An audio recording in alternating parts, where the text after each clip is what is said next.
Bueno, listo, padre, Ahí estamos estamos. grabando, entonces cuando quiera Sí, señor. puede iniciar.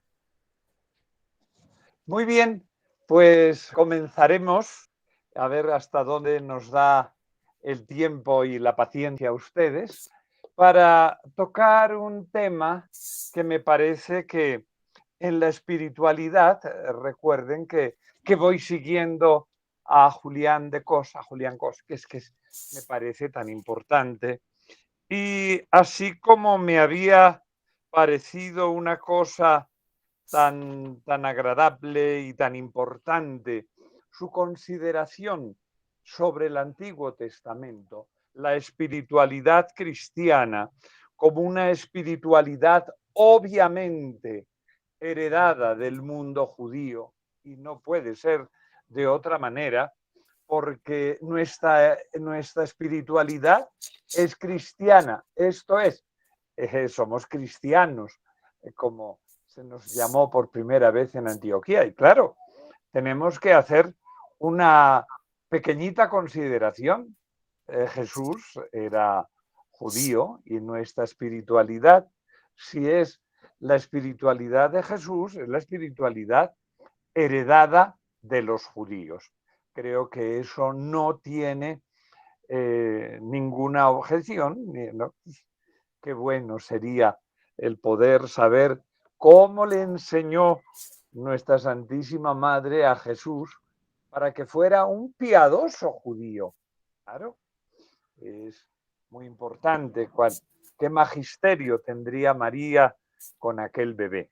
Y hay otro personaje que es el que vamos a ver hoy y vamos a ponernos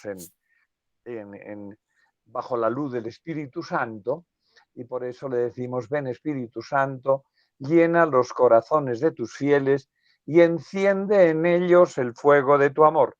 Envía tu Espíritu y serán creados y renovarás la faz de la tierra. Oh Dios, que has iluminado los corazones de tus hijos con la luz del Espíritu Santo, haznos dóciles a sus inspiraciones para gustar el bien y gozar de sus consuelos por Jesucristo nuestro Señor. Amén. Qué bueno, pues, estar hoy aquí para hablar de una persona muy peculiar, muy peculiar. Es San Pablo. Nuestra espiritualidad, hablaremos después, si Dios nos da licencia, de ya la espiritualidad, cómo se lleva a cabo el proyecto de vida cristiano cuando ya el mundo vaya caminando, y entonces veremos cómo funciona nuestro mundo cristiano. Pero no tenemos que olvidar que estamos en manos de una comunidad que es, en principio, 100% judía. Eso no lo tenemos que olvidar. Entonces, por eso, qué bueno, cuando desde otro momento hemos estado viendo y escuchando qué es lo que nos dice el libro del Éxodo, y después haremos el mismo ejercicio con el libro del Levítico, que es el culto. Pues sí, como decía ayer, es el culto, es la devoción y es la espiritualidad del mundo judío puesta en el Levítico. Y claro, es la espiritualidad cristiana puesta en la iglesia, y desde la iglesia, claro, cuando uno lee el Levítico y discúlpeme, o el Éxodo, que es tan hermoso ver cómo disponen aquellos sacerdotes del culto, hay un de atrás y de adelante para atrás, pues estamos en la misma situación en la que cuando Pablo, que es el personaje que vamos a ver cuando hable de la Eucaristía, dice: porque yo a mi vez les transmito lo que yo recibí, que el Señor Jesús la noche de la última cena.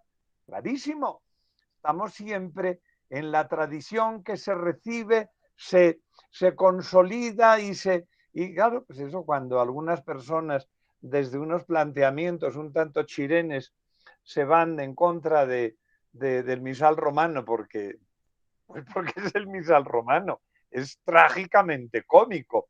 Dicen, no, porque es que no nos gusta el misal romano, nos gusta el de Pío V, que es como si un judío dijese, es que no me gusta el Éxodo, me gusta el Deuteronomio o viceversa. Digo, ¿está usted loco? Es que es una realidad, es la realidad del pueblo judío dando culto, es la espiritualidad de nosotros, nuevo pueblo de Dios, dando culto. ¿Te parece que es importante esta pequeña bobadita? Discúlpenme ustedes entonces que salga yo porque eso de poner mi cara pues no me parece tan así. Y entonces, disculpen que entonces me vaya por aquí hasta un momento anterior y con estas realidades salga por acá. A ver, aquí estamos. A ver, aquí. Aquí es donde estamos y digo que vamos a ir de atrás para adelante y de adelante para atrás. Aquí está, magnífica imagen de Pablo con la espada. Es graciosísimo, ¿no? San Pablo de Extramuros. Volveré a repetir al final porque, claro, Pablo muere y está aquí enterrado, que es lo último que diremos, y muere a espada. Por eso tiene la espada en contraposición con que Pedro es crucificado, y todo esto es lo que vamos a ver. Entonces, estamos hablando de esta persona que pues nace allá por el año quinto en la era después de Cristo, el año quinto, una cosa así, y morirá. Hay unas tradiciones distintas, pero bueno, es igual. Morirá hacia el 67. Recuerden siempre yo recuerdo cuando fue el aniversario con grande solemnidad de la muerte de Pedro y Pablo, y como supuestamente Pablo podría haber estado en Tarragona, hubo en España toda una serie de festejos, de celebración de este grande martirio, ¿sí? Entonces, discúlpenme porque al final, si tenemos más tiempo, veremos, este es Pablo enfrente de la gran, del atrio porticado de San Pablo, Extramuros, una abadía que es muy curioso porque es un terreno que pertenece a la Santa Sede según los pactos de Letrán. Hay unas cosas y es una comunidad internacional, pero es bellísimo. Y aquí lo que veremos es esta foto, que la repetiré y al final otra vez porque esto es muy importante, esta grandiosa basílica de la cual no se conserva en original más que esos mosaicos que están encima de ese pequeño baldaquino. Esos se conservan, hay unas constataciones. Y aquí abajo, ahí en el medio, delante de esos reclinatorios, ahí es donde su santidad, como lo veremos después, en este lugar maravilloso que es San Pablo de Extramuros, está enterrado el, eh, el apóstol de las gentes. Repito, los mosaicos del fondo, sí son originales. ¿Dónde nace este buen santo? Pues nace, he querido traer aquí esta fotografía de, de el, de la, del mar Mediterráneo, el Mare Nostrum, acuérdense, el Mare Nostrum era nuestro mar, decían los romanos, pues porque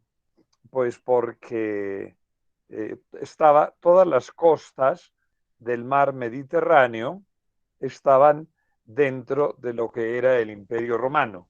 El Imperio Romano estaba limitando ese nuestro mar. Ya cuando se salía al Ponto Vinoso, que es el Ponto Eximio, que es el Mar Negro, que es donde está ahora la tristísima guerra de Ucrania. Aquí está la península de Crimea, Ponto Eximio. Ponto Eximio quiere decir el mar pequeño. Ponto es el mar eximio, el mar pequeñito. Arriba está, la península de Crimea y a la derecha, ay Dios santo, qué terribles, qué tragedias, el mar de Azov. Y entonces, pues aquí en esta península de Crimea, que la de Morea son penínsulas muy curiosas porque están la península hispánica, la península itálica, la península de Morea al sur de Grecia, la península de Crimea al sur de Rusia y la Anatolia. Es la geografía. Y entonces, ¿por qué he traído esto? Porque está ahí en esa parte que está ahí al sur de la península de la Anatolia, pues está Cilicia. Estaba Cilicia, que era una provincia más del gran imperio romano, y ahí, en esa comisura donde estaba la costa, donde está pues Judea, y después está el Líbano, y después arriba un poquito más cae Siria ahí, y entonces ahí estaba Tarso. Y en Tarso, que es un enclave romanísimo, nace ahí en el año quinto, podría ser, en el año quinto nace, a ver, ¿por qué te sublevas? ¿Por qué te sublevas? A ver, Jesús Señor. Aquí está. Aquí nace Saulo. Eh, es una costumbre que tenían los judíos en ese tiempo, en tiempo de Jesús. O sea, cuando en tiempo del Imperio Romano se ponían dos nombres. Porque, por ejemplo, Pablo, pero los que conocemos más fáciles son Saulo y Pablo y Pedro, que es, claro, tú es Petrus, es Cefas, Pedro, o sea, eran dos. Y según en qué ambiente estaban, pues tenían como un primer nombre y un segundo nombre. Algo que pues a nosotros aquí en Colombia no nos parece nada extraño, porque que el que uno tenga dos nombres es una cosa tan corriente. Entonces, Saulo. ¿Y quién es Saulo? ¿Qué quiere decir? Es muy curioso. Saulo, hay que buscarlo en las etimologías de los reyes, y no Saúl, no. Es el llamado, es una palabra que está en hebreo. Saulo es llamado. Y sencillamente, pues es una manera de decir, pues tan práctica cuando nosotros lo hacemos, teniendo en cuenta que es una manera de poner nombres que yo diría que los nombres que se ponen son los deseos del que sea. Es muy curioso. Mi nombre, Antonio, quiere decir es el invaluable, ni el apreciable. Antonio, pues, bendito sea Dios. Creo que se equivocaron de nombre. Y entonces, Saulo es el llamado. Y este llamado, nombre, que tiene este nombre judío, tiene otro nombre en el mundo romano, que es Pablo de Tarso. Pablo quiere decir pequeño. Paulus es pequeño. Que puede ser porque sea pequeñito, porque sea bajito de estatura, lo cual es una hipótesis, o que sea el más jovencito, porque solían ser el mayor, el primero, el tercio. Es muy curioso porque cuando se les ponía el nombre según el lugar del nacimiento, y Pablo puede ser sencillamente el que era más bajo, da igual. Entonces, nuestro padre San Agustín, cuando habla de la pequeñez, de que tenga el nombre Paulo, claro, hay que tener en cuenta que a nosotros nos parece de pronto un poquito raro eso de Pablo, no nos suena Paulus, a pequeño, pero a nuestro padre San Agustín, cuando habla de que es pequeño, dice que es pequeño en el nombre, pero es inmenso en la sabiduría y en la santidad. Es curioso, nuestro padre San Agustín siempre juega con eso. Y entonces le llamamos habitualmente Pablo porque es así como se llama. Se llama a sí mismo en la Sagrada Escritura, se dice Paulus. Cuando dice yo Pablo, es muy curioso porque hay en qué texto es, bueno, lo buscan, hay un sitio en el que firma, hay una de las, cuando se dice si los escritos de San Pablo son de San Pablo, pues son muy distintos nuestros modos de escribir y los modos de escribir de San Pablo, pero sí que San Pablo estaba al tanto de lo que se escribía, porque antes de mandar esta carta dice, y esto va de mi mano, Pablo. Quiere decir que tenía los secretarios, que eran los estenógrafos que escribían, y él firma la carta. Bien, entonces era Pablo, un nombre judío, normal y corriente, Saúl, llamado Pablo, pequeño. El pequeño o pequeño, pues habría mucha tela, mucha tiza que correr y no importa. Y vive en Tarso, que actualmente es Turquía, en la Anatolia, que tiene una serie de excavaciones muy importantes.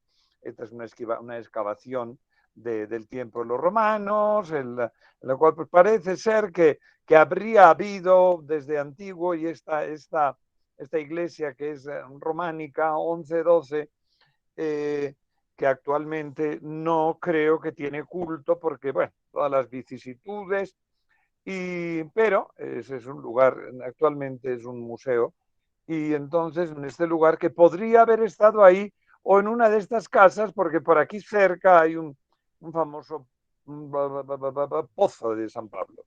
Y entonces estas sean las ruinas de Tarso y el culto medieval. Hay que tener en cuenta que en el siglo pues 10, 11, 12, todo lo que es la presencia de los templarios, pues hay culto en los lugares. Siempre se tiene la discusión que por qué alguna vez lo dijeron, y por qué las guerras de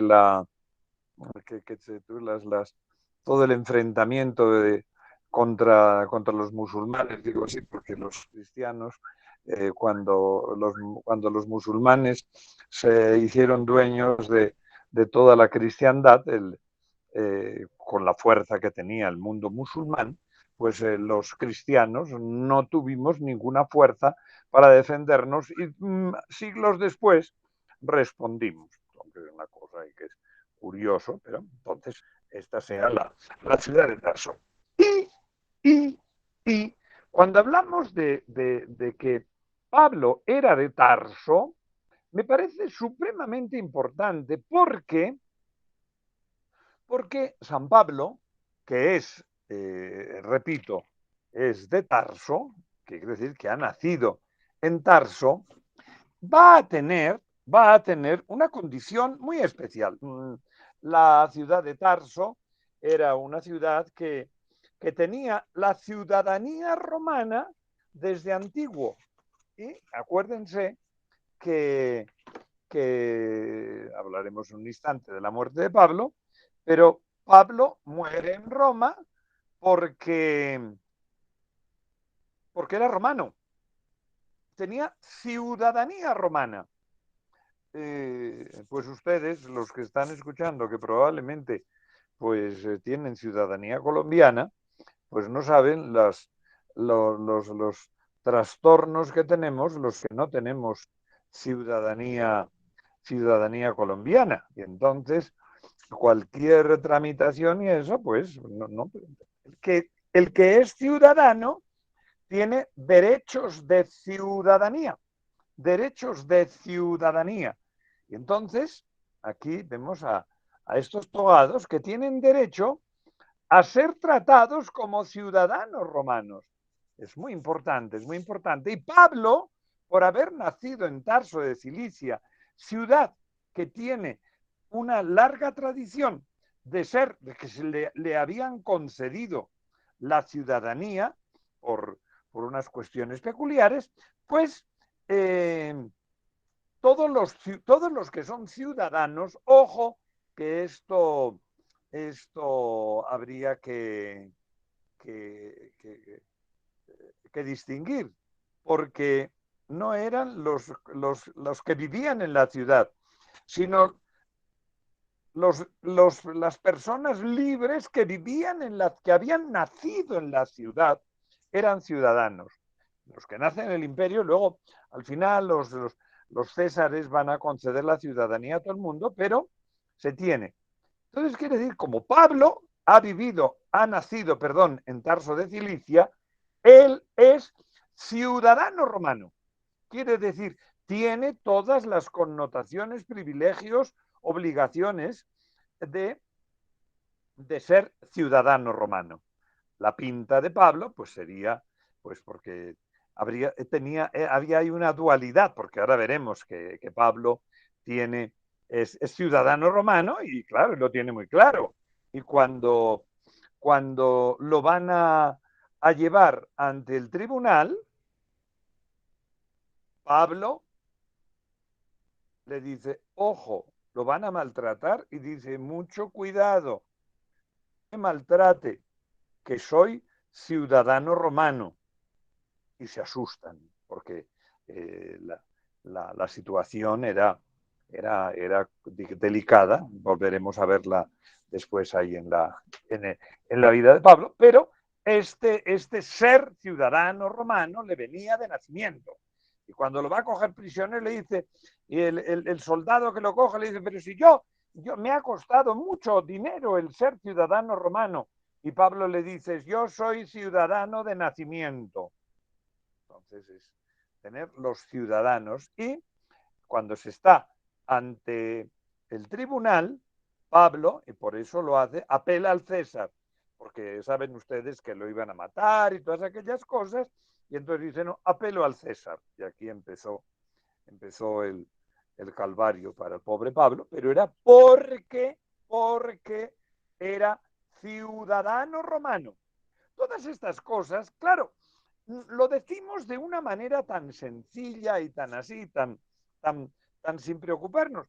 Pero es que, claro, cuando después Pablo vaya a hacer teología, tiene todos estos conceptos en la cabeza. Y claro, somos miembros del reino.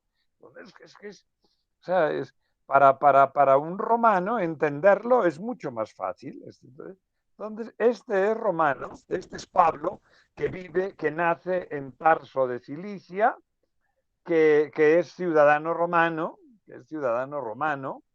que puede apelar al César y apelará, y además es judío. Y lo dice con tanto orgullo, porque claro, no nos podemos olvidar que claro, o sea, Pablo es un judío con mayúscula.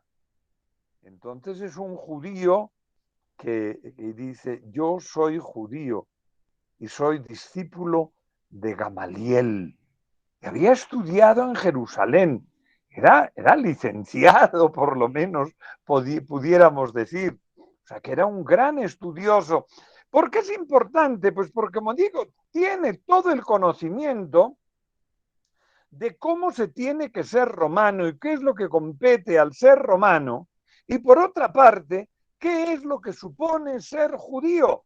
Y conoce la ley y es observante y lo tiene como con gran cariño el ser discípulo, el haber estudiado a los pies de Gamaliel. Claro, era de familia pudiente y lo mandan a Jerusalén, a la capital, a que estudie. Es una verdadera maravilla.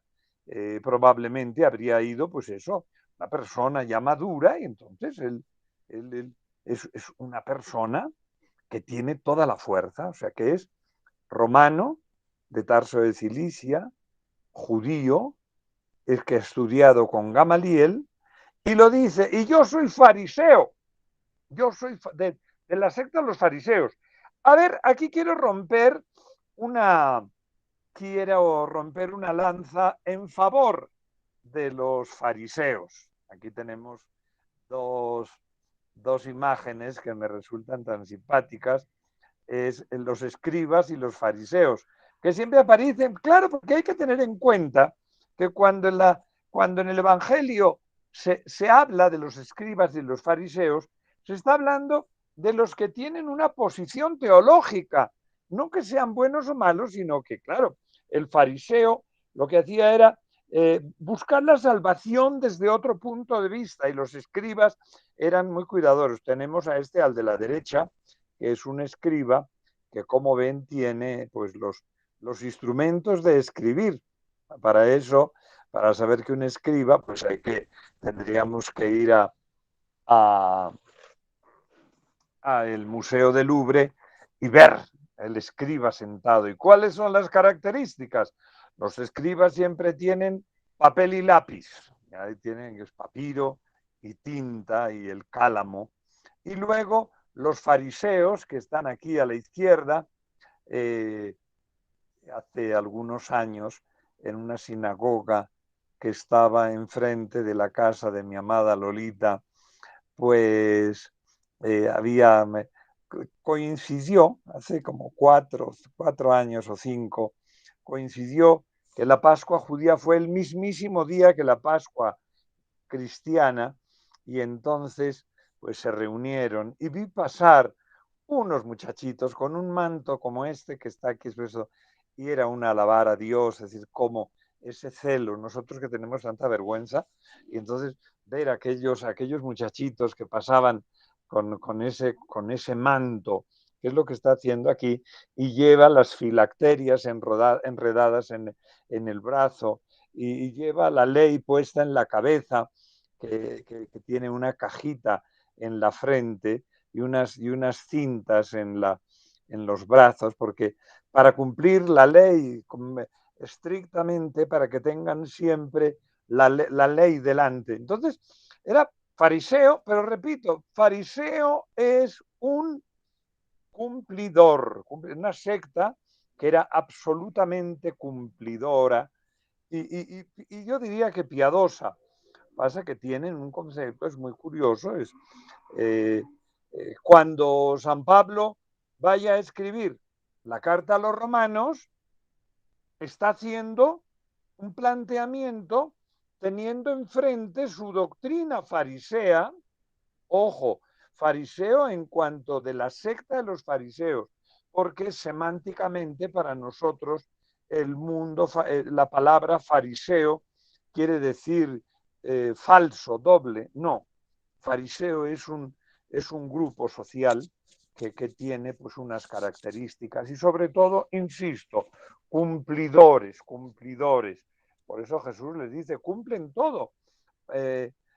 Pagan el diezmo de la ruda y del comino, y pues sí, claro, eran muy cumplidores, eran buena gente en el cumplimiento, pero tenían otras dificultades, la salvación la tenían en otro punto de vista. Fariseo, y dice que era fariseo, y entonces, pues claro, como cumplen la ley, había sido circuncidado, lo dice en Filipenses, circuncidado a los 8 días de nacer.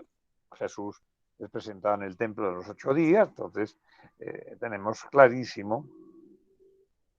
Entonces, el ser que estamos los circuncidaban, era un cumplidor a carta cabal. Luego, en cuanto a su estado civil, pues hay unas digresiones, en las cuales, pues de San Pedro sabemos que tenía viuda, perdón, que tenía suegra, luego estaba casado. era absolutamente normal, y para ser rabino tenían que estar casados, entonces el estar era lo más normal, o sea, que estuviese casado. Podía estar viudo en algún momento, habla de las viudas y parece que está refiriéndose a sí mismo, pero bueno, no viene al caso porque, o sea, quiere decir, es una persona que está en el cumplimiento de la ley de Yahvé y está viviendo en su sociedad judía. Importante. Pero este muchachito que se ha educado, que tiene tanto poder, que se ha educado a los pies de Gamaliel, que es judío, se vuelve en un momento, por el mismo celo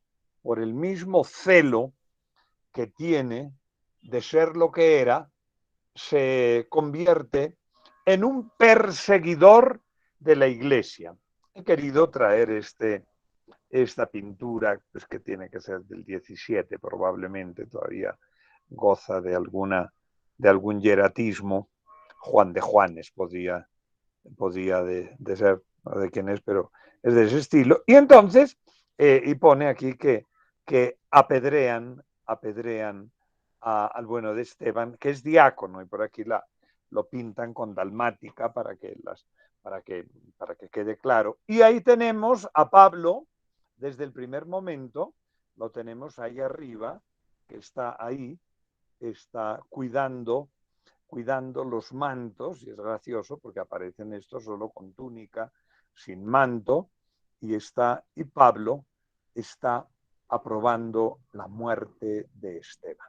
Hechos de los Apóstoles.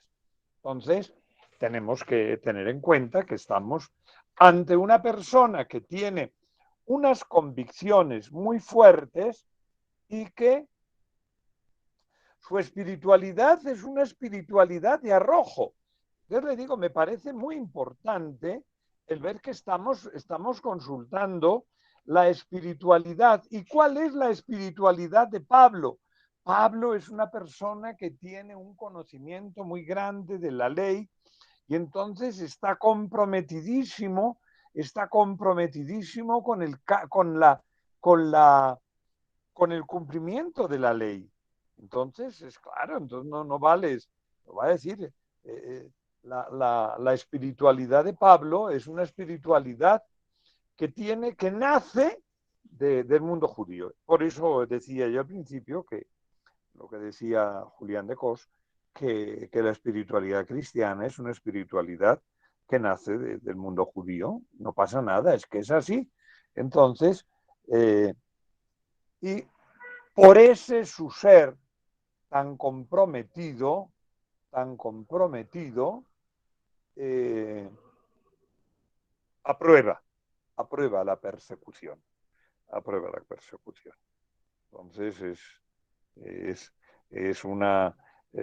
acuérdense que los salmos, cuando rezamos los salmos de laudes del primer domingo, pues son bastante duros. Hay que recordar siempre que son unos salmos en los que pues son fuertísimos. Es que es cuando el tercer salmo dice, cantar al Señor, alabad porque ha sujetado a los reyes con argollas, ha castigado a las naciones, a los nobles con esposas de hierro. Ejecutar la sentencia es un honor para todos sus fieles. Salmo 149, y es tan fuerte, claro. Si no está en contra, pues una radicalidad que cuando sea una radicalidad de amor va a engendrar tantas cosas que veremos después. Pablo, un judío radical que sigue radicalmente a Dios, a Jesús. Aquí tenemos este cuadro, y he querido traer este Caravaggio que está ya en Santa María di Popolo, allá en aquella plaza donde que arreglara el Papa para recibir con honores a Cristina de Suecia. Ahí está este Caravaggio, tenebrista, entonces la luz indirecta, y es muy curioso porque ahí hay un retorcimiento barroco donde está el pobre Pablo en el suelo, y es gracioso porque alguna vez algún profesor decía, ¿de qué caballo se cayó? ¿De dónde se cayó Pablo? Y todos del caballo. No, no hay caballo. En la escritura no hay caballo, pero en todas las pinturas ponen caballo. Entonces, el que ha sido un gran persecutor de, del mundo cristiano, se convierte. Y se convierte camino de Damasco. Permítanme hacer un excursus porque alguna vez me contaba alguna persona erudita que pues era menos probable que Pablo fuera a Siria, capital Damasco, porque pues es un lugar lejano y le habían dado cartas los sacerdotes para perseguir a los que habían abandonado el mundo judío. Y claro, pues en las cartas de los judíos no tendrían probablemente la fuerza suficiente ahí en Siria. Y además, pues es que Damasco está bastante lejitos.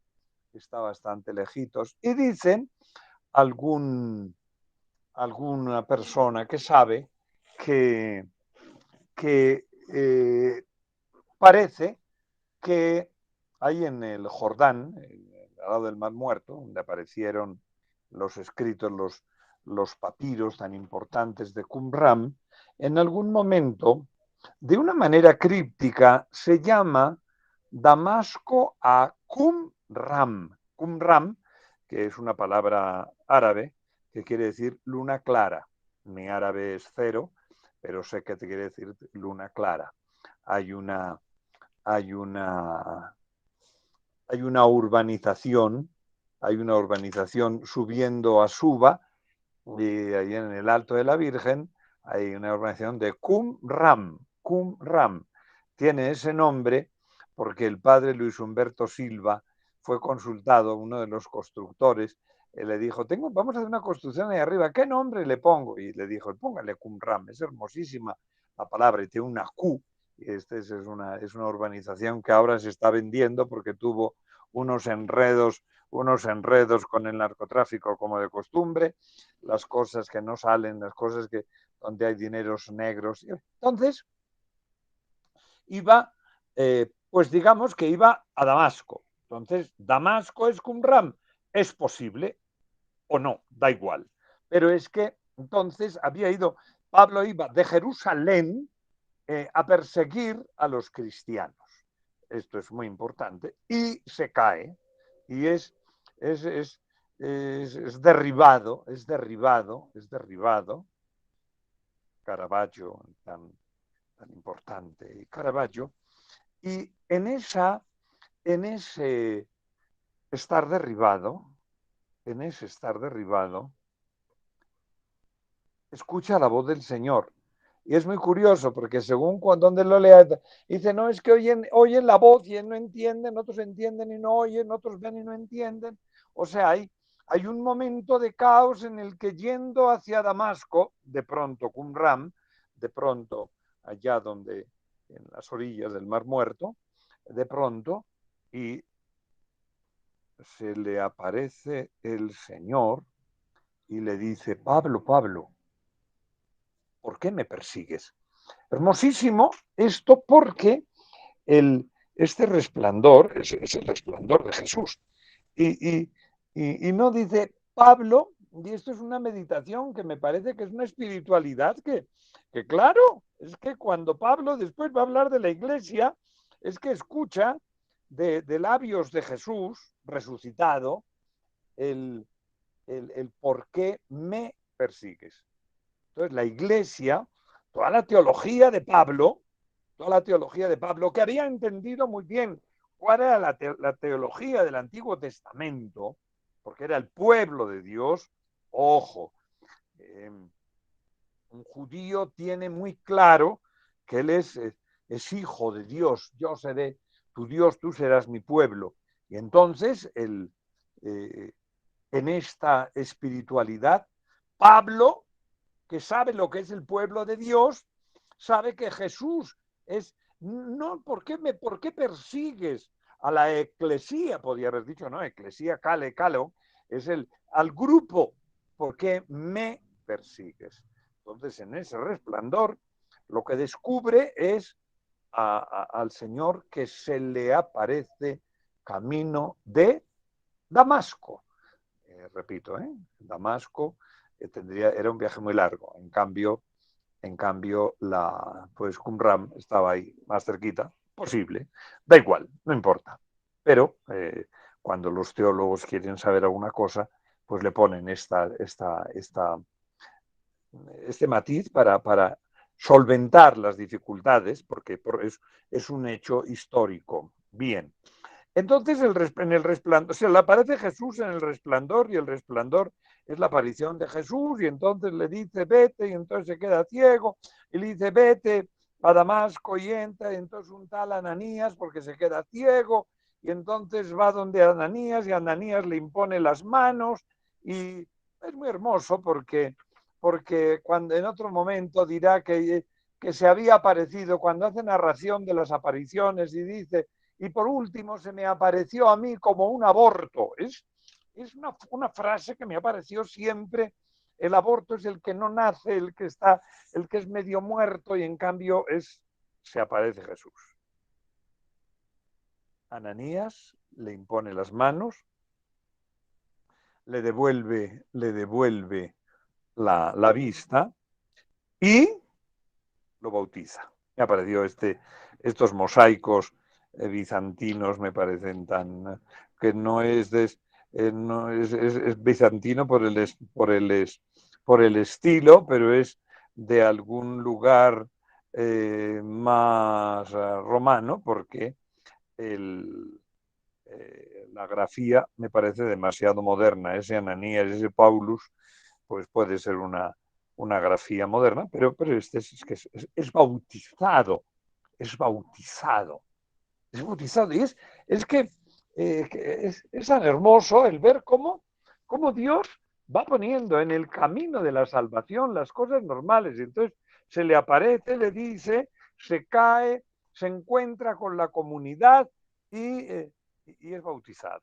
Que luego dirá, entonces, no, y dirá Pablo, dice, no, yo no tengo que ir a donde nadie, porque es que lo importante es la palabra que le ha dicho Dios. Entonces dice, y fue a saludar a Pedro, ahora la veremos un momentito porque es muy curioso, y entonces es bautizado, quiere decir se convierte en la caída, en el estar derribado, es que descubre a Jesús. Eso es lo importante. La conversión no es cambiar, porque es que a veces hay cosas que son, pues no sé, muy curiosas. No, me voy a convertir y voy a dejar de fumar. Pues mire usted, pues me parece muy bien o muy mal, yo qué sé. Y entonces, como me voy a convertir, voy a ser ordenado en mis horarios. Bueno, está bien, pero no. Me voy a encontrar con Jesús y por eso voy a escuchar lo que Jesús quiere de mí. Ese es Pablo. Ese es Pablo. Cuando se ponen unas conversiones tan moralizantes, me hacen mucha gracia. Y los que somos un poquito más malos digo, ay, Dios mío, si Dios nos mide por esa conversión. Entonces, aquí tenemos a Pablo que entonces se convierte. Y la conversión es ponerse en contacto con Jesús, camino de Damasco, cuando iba a hacer algo malo y lo convierte. Y cuando está convertido, pues solamente un par de cositas, porque el tiempo está cruel, pero un par de detallitos que me parecen tan importantes. Pablo se convierte camino de Damasco porque es un apóstol de su fe. ojo, de su fe en Yahvé. Y es celoso del cuidado de la fe en Yahvé. Entonces, es una persona santa y celosa que Jesús le llama, pero que es celoso en el amor de Dios. Entonces es muy curioso, porque es que, o sea, lo que hace, y lo vamos a ver, lo hace según su ser. Hay un adagio en teología que dice que la gracia no destruye la naturaleza, la eleva. Pablo es una persona cuidadosa, celosa, comprometida, y al convertirse es más celoso, más comprometido con Jesús. Es muy importante la conversión, y uno de los lugares donde vemos que va a ir, lo pongo porque es que me parece que como que es tan súper útil, es el Areópago. El Areópago, ay Jesús. Aquí tenemos esta representación de Atenas. Está la escalera de los propíleos, es una cosa complicada. La cena Nike, que estaría a la derecha, que está el altarcito de cena Nike, y luego el Erecteion a la izquierda, que no se acierta a ver, y luego ya, ahí sobre todo el Partenón, el templo de la de Atenea Párcenos, de la Atena Virgen. Recuerden que nace de la cabeza de Zeus, y esa es la fortaleza y la sabiduría de Atenas. Y acá, lo importante, ¿por qué traigo esto del Areópago? Porque, bueno, primero decir el Areópago, aquí es una foto por acá, están por aquí, no. He sacado una foto, pero se ha perdido. El Areópago quiere decir el pago de Ares. El pago de Ares. A ver, una traducción maluca sería la huerta de Ares, el pago, pagus pagi, el lugar de, la finca de Ares, el dios de la guerra. Es una roca que existe, había sacado una foto, pero se me ha perdido el pago de Ares. Pero aquí está la roca, y está ahí cerquita de estaría el foro, el ágora. El ágora está más a la izquierda, está el templo de la Atenas y el Areópago. Y en el Areópago, pues es como una tribuna, es una roca, y encima de la roca, que es el pago de Ares, ahí se sube Pablo.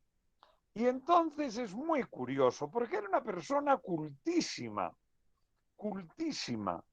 y se ha convertido y pone todo lo que es al servicio de la fe. Todo. Entonces, sabe filosofía, allá en su Tarso natal, existía una escuela de filósofos moralistas, los éticos, y él conoce, y entonces, cuando va al pago de Ares, da una clase que las tonterías que yo digo las tengo preparadas, pero el discurso filosófico de Pablo es una belleza. Léanlo en los Hechos de los Apóstoles. Y entonces dice, vengo a hablarles he visto cuando estaba caminando por ahí, y existen esas aras, esos altares al Dios desconocido.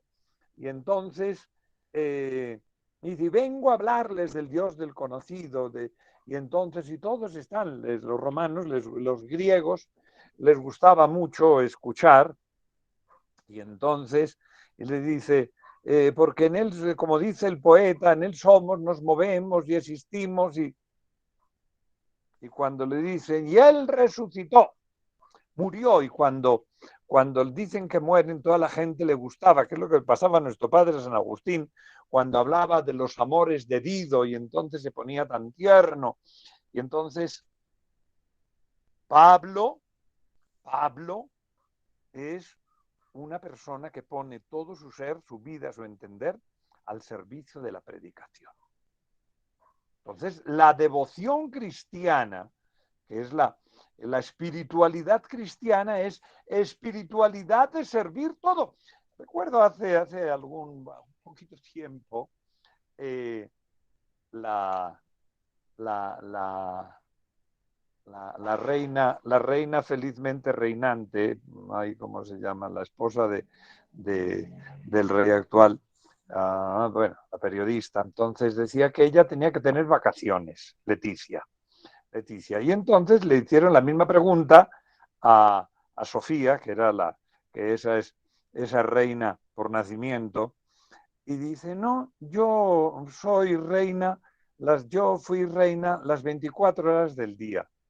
Nosotros como cristianos tenemos, claro, esta es la espiritualidad cristiana. No soy cristiano un ratito, soy cristiano. Y Pablo se va y predica con todo lo que tiene y pone alma, vida y sombrero.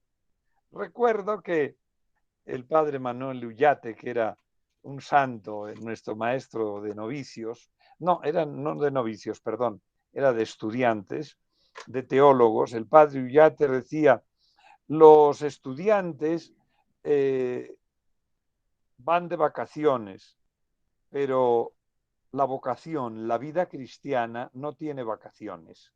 Pero claro, Pablo se va hasta allá y va al Areópago y pone alma, vida y sombrero para que todo el mundo entienda que está predicando, y siempre. Con una característica muy curiosa que tenemos aquí, es otra, que no se amilana ante nadie. Esto querría decir, podría ser la controversia, esta pintura, que me parece interesante, la controversia entre Pedro y Pablo. Pedro es más judío y le da pena, no quiere dejar de ser judío, y por eso el concilio de Jerusalén. Porque claro, entonces decían, se tienen que circuncidar, y Pablo manda a su compañero que se circuncide, y está eso ahí. Y no. Es una fe radical en Jesús. No en las conveniencias del mundo, sino una fe en Jesús de modo radical. Parece que es tan importante este evento. O sea, que la espiritualidad de Pablo es una espiritualidad, habría que recoger pues todos estos ítems que estamos diciendo, porque es muy importante, porque ese es Pablo, la persona coherente. Pobre Pedro, parece que estamos diciendo que era incoherente, no, pero tenía otros quereres. Es que a mí me gusta, claro, a él le gustaba, y claro, se había quemado, el templo estaba que le iban a quemar tan pronto. Y por esta coherencia,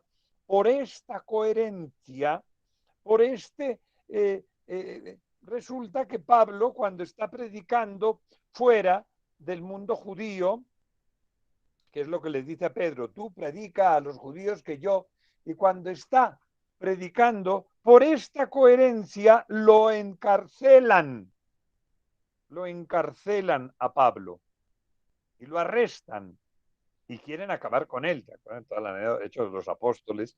Algún día, si Dios da licencia, llegaremos a mirar los Hechos de los Apóstoles, que son anécdotas tan divertidas. Entonces, claro, lo acusan.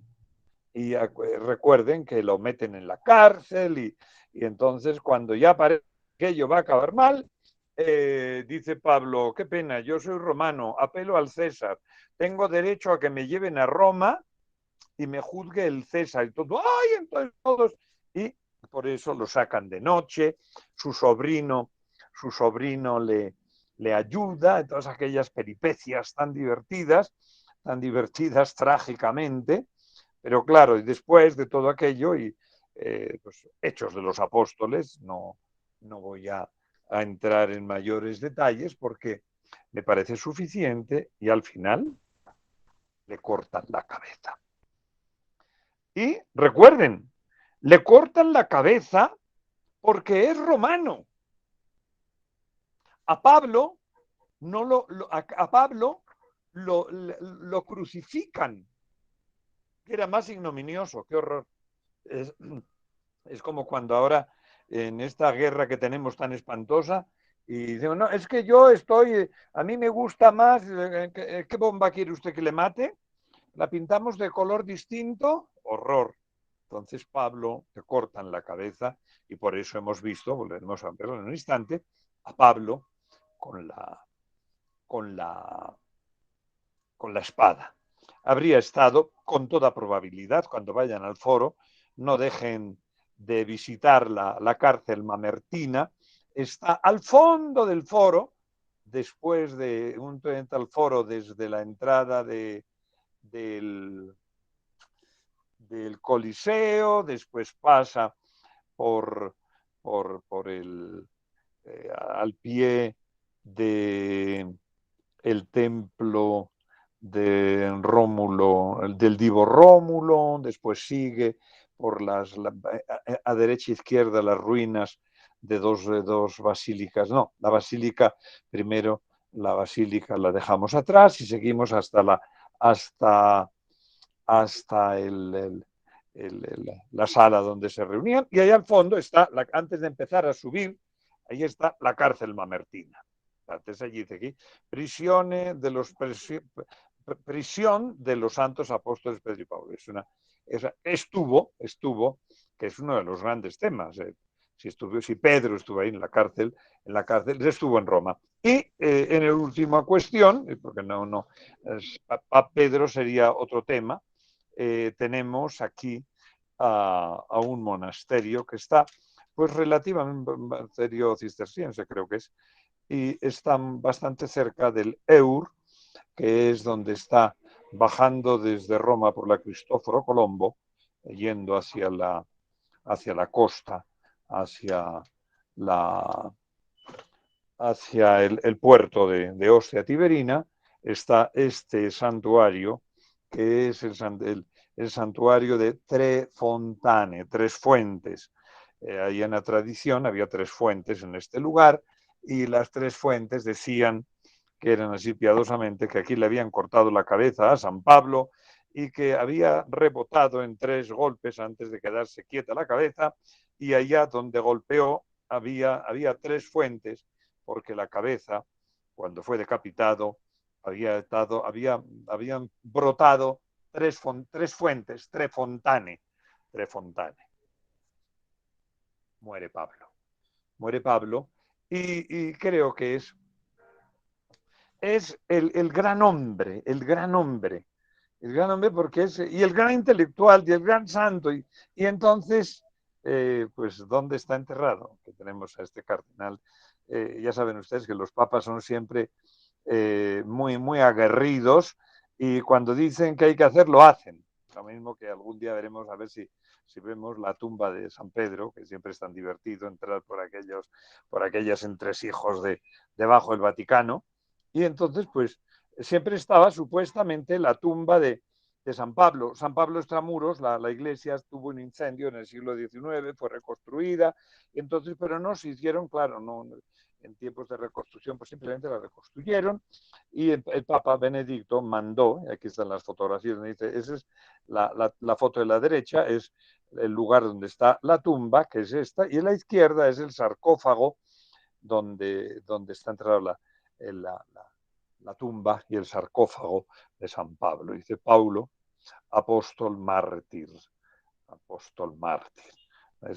Entraron y vieron, y así hay unas reliquias, muy interesante, cuando ven, esta es la fotografía de la tumba de San Pablo, que lo veremos, pusieron el lugar donde se estaba el ábside de una iglesia medieval, Entonces aquí y al fondo, en eso al fondo, ahí está, tras de ese entramado metálico, ahí estaba la tumba del apóstol. La tumba del apóstol, esta es la fachada maravillosa de la Basílica de San Pablo, repito, incendiada, sería muy interesante. A la derecha hay un claustro medieval bellísimo con una decoración somatesca maravillosa, y están los capiteles que se quemaron en el incendio. El mosaico de esa fachada no es original, sí los mosaicos que tiene la iglesia dentro, antes y después del baldaquino. Entonces aquí tenemos al bueno de San Pablo. Y entonces este es el gran hombre. Repito, ¿cuál es su espiritualidad? La entrega total al servicio de Dios. Esa es porque claro, podríamos repetir con nuestro padre San Agustín para acabar este momentico, diciendo aquello de haced quod agis, haz lo que haces. Y Pablo hace lo que tiene que hacer. Se siente impelido, claro, porque si lo que haces es tu capricho, entonces qué mal. Pero si lo que haces es seguir el movimiento de Dios, pues es esto. Haced quod agis. Y Pablo entrega su vida al mundo judío, su saber judío a la causa de Dios, su vida a la predicación, todo su saber traducido aquí en nuestro estar cercano, con alma, vida y sombrero. Qué bueno ver aquí a Pablo que se entrega totalmente. Es una espiritualidad. Después veremos más adelante, porque podríamos ver toda la espiritualidad de Pablo, que es tan maravillosa. ¿Y cuál es la espiritualidad de Pablo? Es la espiritualidad de Jesús. Escuchar la palabra revelada. Gloria al Padre, y al Hijo, y al Espíritu Santo, como era en el Ahora en un principio, principio, ahora y ahora y siempre, siempre, por los por los siglos de los siglos de siglos. los siglos. Amén. Amén. Amén. Vamos a ver si estamos aquí. Y entonces Presente. a ver, entonces